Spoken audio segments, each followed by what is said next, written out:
Good morning, Seal Beach. Thank June for her talk about breathing because it's a critical part of managing our emotions. And I'd like to thank Alan and Ivan because music is definitely another way to manage our emotions. So right off the bat, you don't even need me. You have two ways of managing your emotions, right? That's what it's about. And I'm done. So somebody's clapping because I'm done. So as you may know, Centers for Spiritual Living, Home Office, another name is our mothership, each month has a theme that it broadcasts to all of our centers, and that theme is based on values. And so ministers collaborate to write up weekly talks based on those values. And so it's a collaboration to share that nationwide. I think it's wonderful so that we're all speaking the same voice at once on any given Sunday. And so some ministers really take those outlines to heart and follow them really, heavily, and other ministers totally ignore them. And that's all okay. I kind of read through them and pick and choose sometimes a good quote, or I'll change the topic. But it's always good for me to read through them to get into the mindset of whatever the theme is for the week. So this month has been about emotions. And as a resource to learn and to reflect on and to grow from our knowledge of what's going on inside of us. And Ernest Holmes says the ability to control your experience and have them result in prosperity, happiness, and success depends on how you use your mind to change your experience, right? So that's what we're all about. So I'm reading through these outlines and I come upon the theme for this week, which is anger. And I said, shoot, I don't want to talk about anger. This makes me angry. And so I got a little flustered. And the question always is, when something is in front of you that you don't want to do, why is it in front of you? Because it's yours to do. And so I used my affirmation that I always use when something like that comes up. And I said, this too is good, this too is God, and I demand to see the blessing in it. So remember that. This too is good, this too is God, and I demand to see the blessing in it. That's the tool that we can use to help shift our thinking. And the question is, have you ever been in that place where you say, why me? Why me? Why is it mine to do? The answer is because it's there. It's for you. Now, to tell the truth, I really wasn't angry about it, but it did trigger in me something that has been simmering about this whole thing. And how do we really address anger? How do we address all of our emotions? And a couple of other things around that is how do we deny our emotions? How do we just bypass them? So the question that I have for you is there anything that you're angry about this week?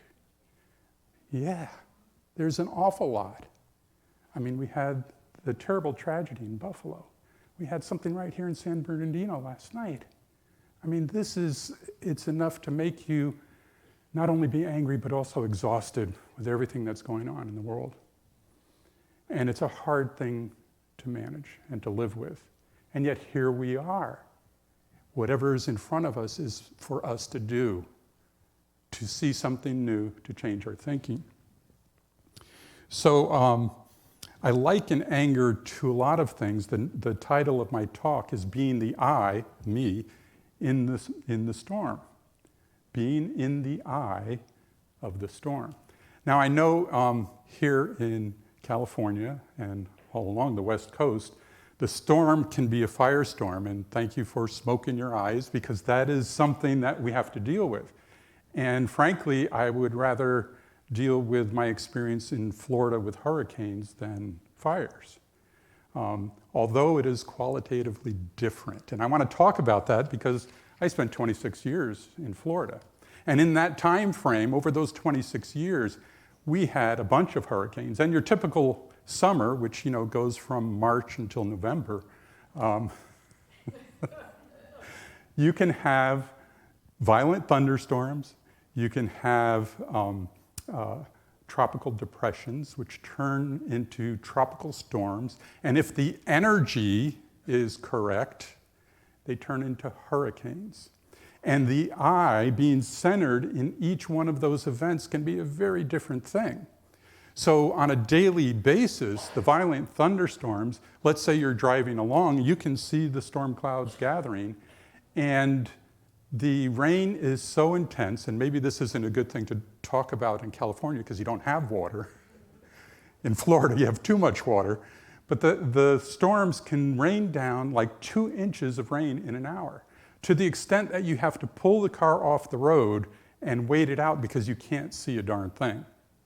That's how intense the rain is. And that's just a daily thing. The drama of violence is right there in your face. It's kind of like in our relationships, how things can come up in a flash, you have to deal with them, and then it's over for the day. You let them linger, and it's like a low pressure system, gathering moisture in the Gulf of Mexico, building up to create a tropical depression. And that kind of, those kinds of things swirl in our lives where we're depressed because this thing has been drawing moisture or being fed by whatever's happening in our lives in a relationship or the news or whatever it is. And so what you can count on is that there'll be a lot of activity, and maybe in a tropical depression, maybe 4 to 6 inches of rain, all dumped on you within 24 hours. Then you advance to a tropical storm. The winds now become a real factor, 40 to, I think it's 55 miles an hour of wind in a tropical storm. And you then have 8 inches of rain deposited within 24 hours.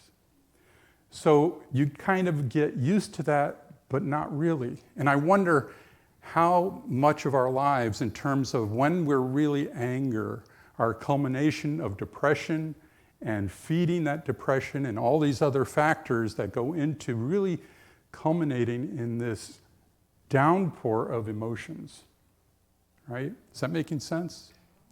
Well, then you have a hurricane. Now, the thing about a hurricane versus a fire is a fire, you don't have much time to react, right?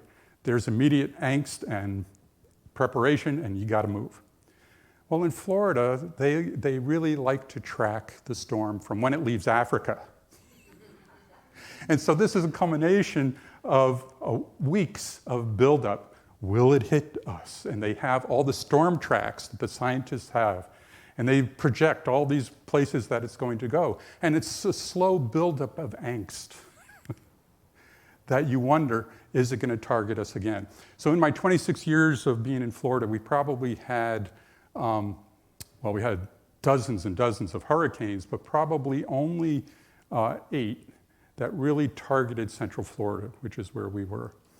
And so you, let's say days before the storm, it can be just off the coast and everyone is praying for it to change direction.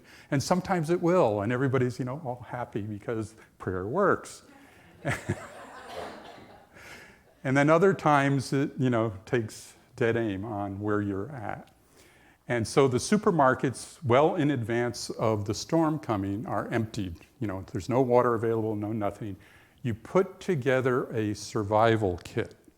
And depending on where you are, you have to have an evacuation plan, depending on the elevation, all that stuff.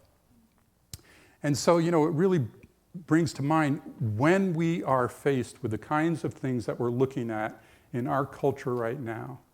There are building, conflicting high pressure and low pressure coming together, clashing in this outpouring of energy, because that's what a hurricane is.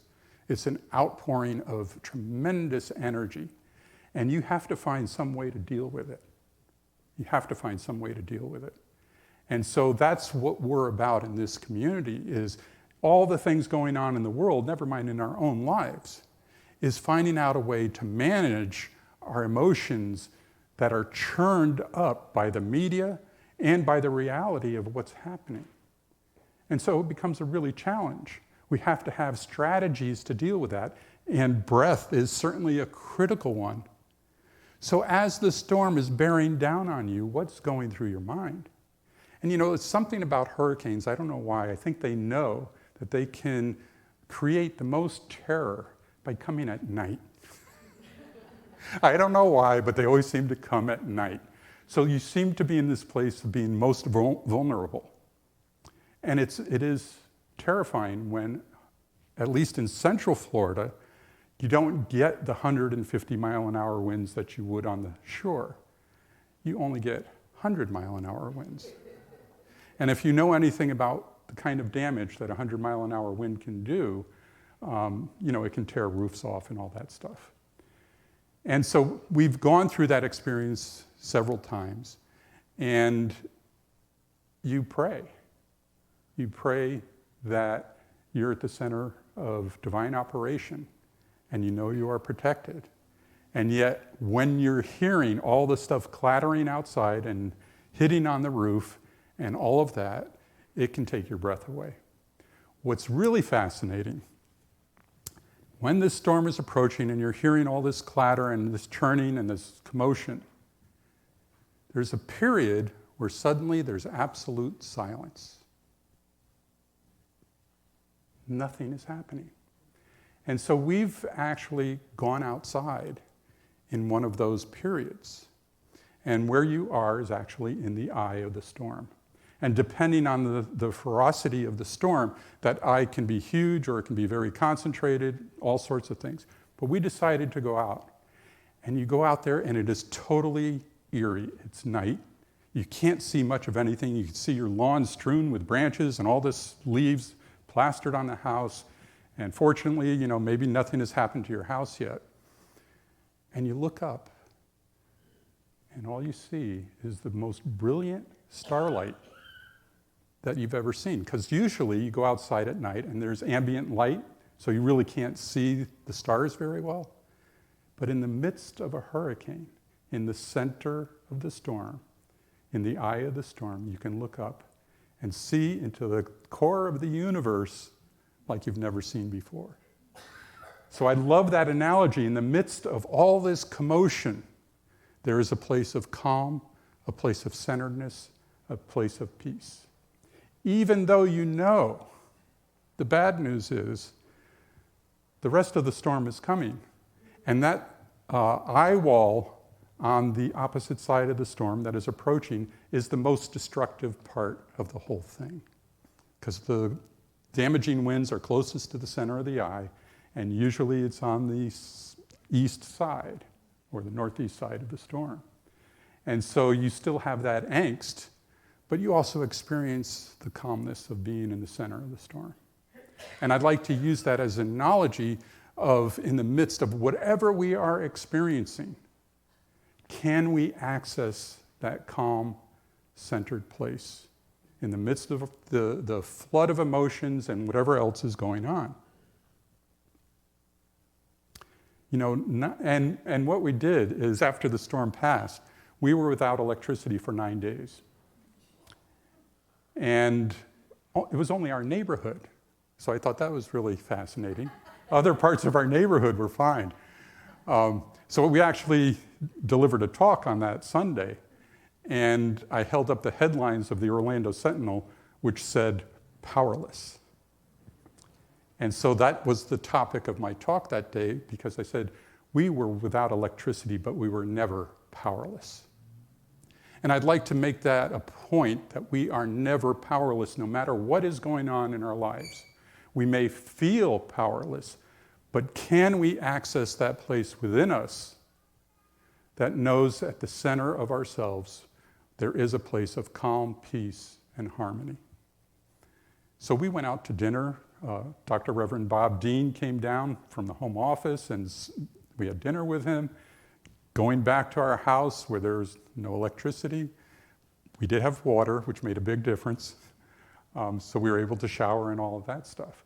But it was a real lesson in terms of, we had arrived at a place after years of being in this place of angst about storms, where we could be at peace with it.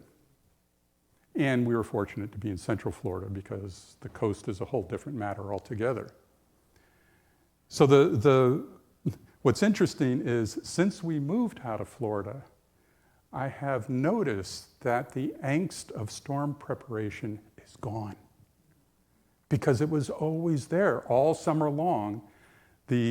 Especially the way the media tracked it from the coast of Africa, coming across the Atlantic Ocean, not knowing what was, you don't know. Can I travel? Should I go? In the midst of my ordination ceremony, there was a tropical storm. There was a hurricane, but it was on the West Coast, and so some ministers from the West Coast couldn't travel. But we had the ordination anyway, because we know that we've experienced this before. So anyway, the point is, no matter how violent and disturbing the clashing conditions that are surrounding us, we have to recognize that place of peace and calm within us. Or not, because we always are at choice. Ernest Holmes calls anger a poison in the making, being poured into the body. Degenerate thoughts can be turned into creative, vitalizing ones. Anger can be turned into love, which can be made to build up the entire body. So that's our option. We can let that poison just stay and fester, or we can change our thinking about it. But at least for me, much of the time when I get angry, it's a good excuse to act out. Sorry, I do. But I also know that the acting out is part of the process of recognizing, remembering that I do have options all the time. And I love in the Bible, for you Bible fans, Matthew's description of an interchange between Peter and himself, where they are kind of strategizing how they should approach going to Jerusalem. And they're asking, should we call you the Son of God, the Messiah? And Jesus is saying, no. Here's what's going to happen is we're going to go to Jerusalem. I'm going to go through a lot of stuff, and they're going to kill me. And Peter says, we will not let that happen.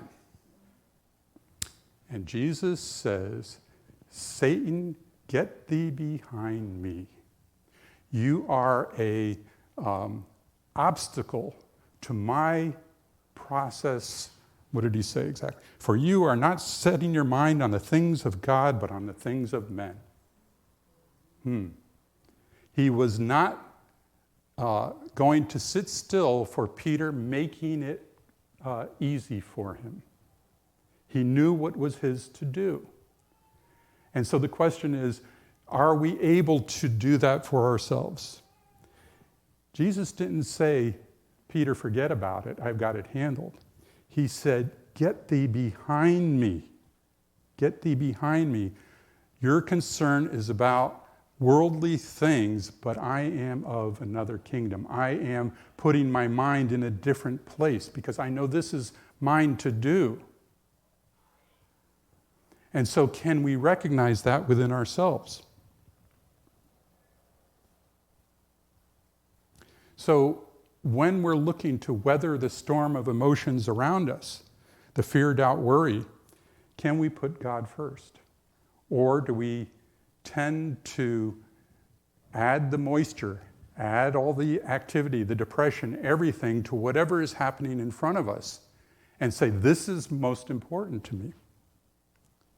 So what's our survival kit in that kind of situation?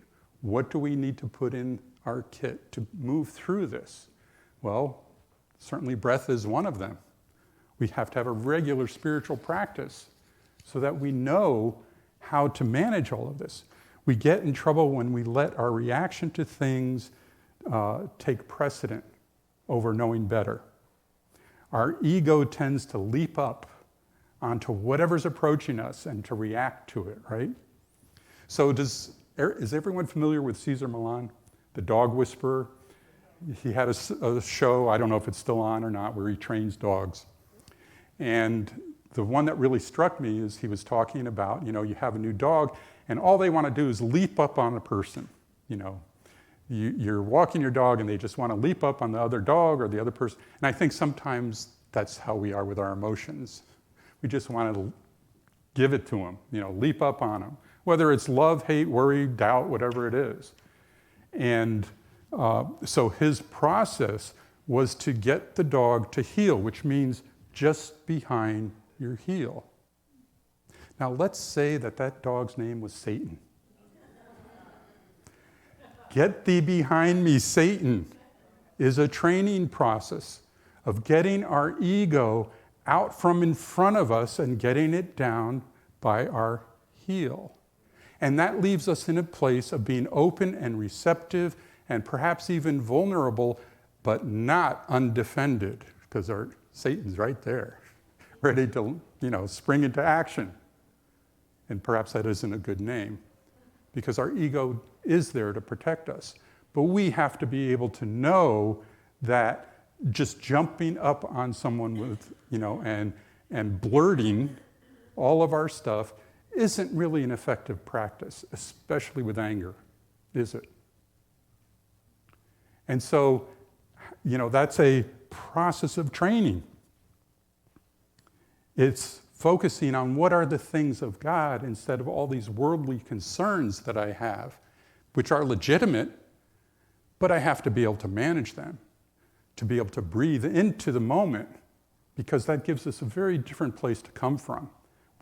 With luck, we can remember those godly things rather than our worldly concerns. Is that making sense? So it takes a robust spiritual practice to be able to do those things, because we're always faced with key moments. A key moment is a sudden occurrence that causes a reaction.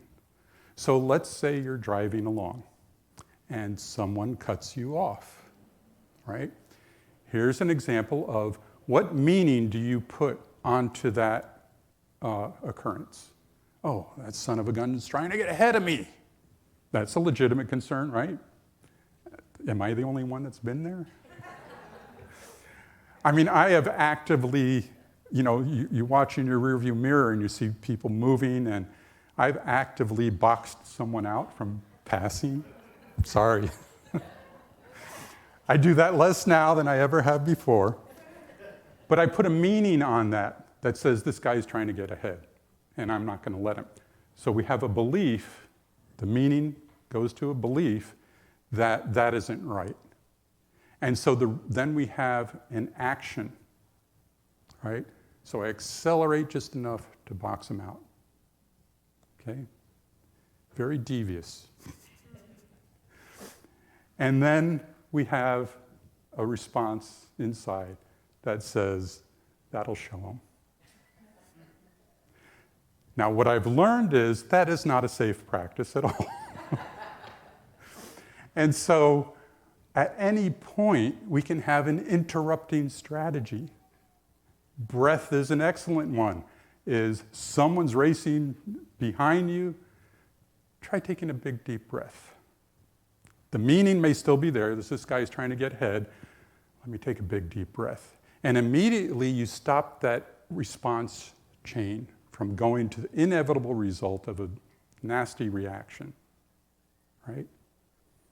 And as you take a deep breath, maybe it occurs to you that person may have a good reason for weaving in and out. Maybe they're trying to bring a pregnant woman to the hospital, right? So, and that's as legitimate a belief as anything else. So we have to be able to learn to interrupt this chronic behavior that we may have. For me, it was driving, because I had come from the Northeast. I had driven in Boston, which 30 years ago was just insane. I can't imagine it's any nicer now, right? But I've changed. When I first met my wife, she was from the Midwest, and I was from the Northeast. Our driving habits were very different, right? And so I had to be really careful driving in Atlanta, because Atlanta's crazy too. And I noticed one of the first times that we were dating that I'm weaving in and out of traffic, just doing my thing, and she's white-knuckled. And I realized if I want to be with this woman, this is one thing that I can change because I don't want her wound up like that, right? And it made a difference because she noticed and said, I appreciate you slowing down. You see that? But if I had insisted on being right, because I wanted to get to where I wanted to go, and that was certainly an ego thing. My teacher once said, you can choose to be right or you can choose to be healed. It's really up to you. And that's the choice point that we have on all of these emotional things. And I know it's easy to say because, especially with family, we can be triggered into anger really easily. And how do we deal with that? Well, practice. Practice. We've got to practice our breath. We've got to change the music, the dance. Because when we change the dance, even in a family, the other person will normally change as well. Not necessarily, but at least you know that you've done your job. So another thing that really was simmering as I was thinking about anger was something that raises my temperature quite a bit that I see in Centers for Spiritual Living. So I'm watching HBO, trying to find something to watch, and I come across Atlas of the Heart by Brené Brown. Anyone familiar with that? Yeah. And she's talking about emotions and managing emotions. And she was talking about how we tend to bypass our emotions by something called forced false positivity. Forced false positivity. Have you ever heard that before? Well, it's when we're in community together and something happens and someone says, it's all good, it's all God. You know, it's all good. Minimizing the reality of what's happening. So let's say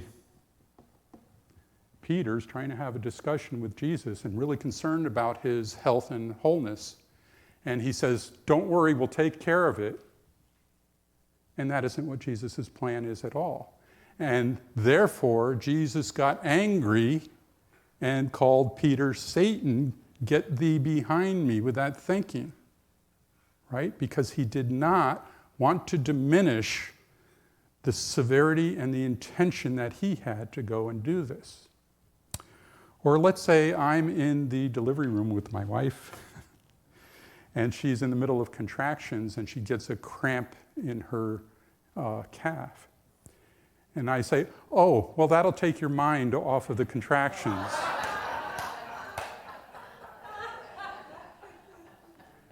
What that says is my comfort is more important than your reality, right? My comfort is more important than your reality. Or let's say when the wife comes home and she's crestfallen because she was fired.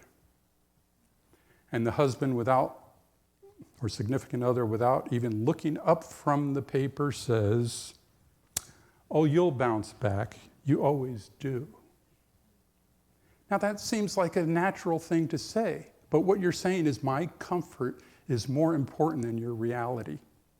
This forced false positivity that we blurt out because we've been taught to do that, always stay positive, right? This, to me, is a really serious issue in our spiritual development of not being able to address what's real. What's real? What this requires is for us to develop a greater capacity to be at ease with uncertainty, to learn to expand and deepen our emotional intelligence, to learn how to be with one another in a different way, to envelop and embrace our challenges with each other with confidence and courage, knowing how to apply spiritual principle to change conditions and situations and circumstances. Now, I know that some religious scientists would say that's not what our philosophy is about. And I would say, well, maybe you're right. Maybe you're right. But what I do know, if we have any intention of being in community together, which is a little different than the philosophy, if we have an intention to being in community together, we have to learn how to be with one another in a different way than perhaps we've always been. And we can't use this forced false positivity to bypass what's really happening in our communities. What happens is if we say that politics has no place in this community, we're not being real. If we can't bring issues into this community and have a safe place to talk about them, we're not being real, and we're not addressing what's going on in your hearts and minds. And we offer no solution for you to be able to deal with it because our community comfort is more important than the reality that you're experiencing. We're not ready to go there yet. We have a lot of work to do to build a safe container where we can have these kinds of conversations. If we can't have those conversations here, then where are they going to happen? Social media? That's only going to make us more divisive. So we have to learn a way to come together. I love this quote from Jim Lockhart, who has wrote a book on the beloved community. And he says this: if our overall mission in our spiritual community is to develop and empower people to assist in the creation of a world that works for all, or the beloved community, whatever you want to call it, then they will need to be thoroughly grounded in spiritual realization and psychological health. Safe space includes the need to come to terms with the harsh and often difficult realities of being human. In safe space, we are not protected from disturbance. Rather, we are disturbed in a protected space. Don't you love that? We can be with one another in all the disturbance that's going on because we can be real here. This community has made tremendous strides in the last 6 months towards sustainability. We feel stable and ready for whatever's next. And we are working on this, creating a safe space with our care groups and diving deeply into what it really means to creating a safe place where we can be disturbed but protected. It's really, I think, the next iteration of spiritual evolution and something that we need to embrace.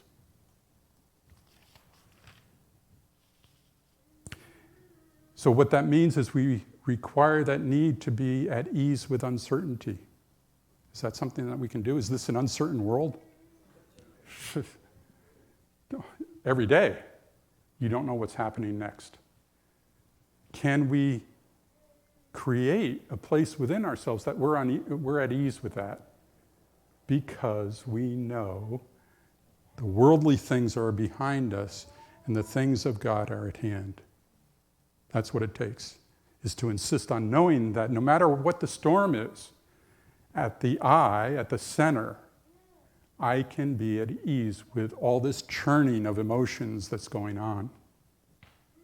We have to deepen our emotional intelligence so that we know how, we have the capacity and capability of knowing what to do and trusting that we can do it.